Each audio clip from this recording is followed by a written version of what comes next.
Ֆունդամենտալ հարցը հետևյալն է, որ մենք Հայաստանի Հանրապետությունը,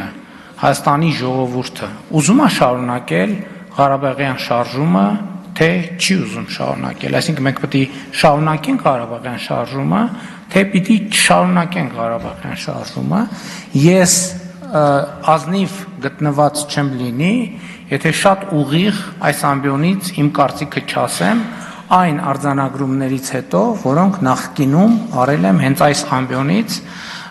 կառավարության զեկույցների քննարկման ժամանակ, ասելով, թե ինչ դերակատարում է, ինչպես է օգտագործվել Ղարաբաղյան շարժումը Հայաստանի պետականության չկայացման ճանապարհին։ Եվ ես առանց սեթևեթանքի ուզում եմ հստակ եւ աներկբա ասել, որ ես կարծում եմ, որ մենք Ղարաբաղյան շարժումը չպետք է շարունակենք։ Եվ ուզում եմ ասել, որ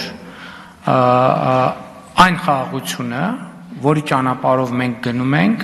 գերիների հարցի լուծման ամենաէֆեկտիվ ճանապարհն է, պարզապես ավելի էֆեկտիվ ճանապարհ գոյություն չունի, եւ մեր ընկալումը համապարփակ է եւ ամբողջական։ Շնորհակալ եմ։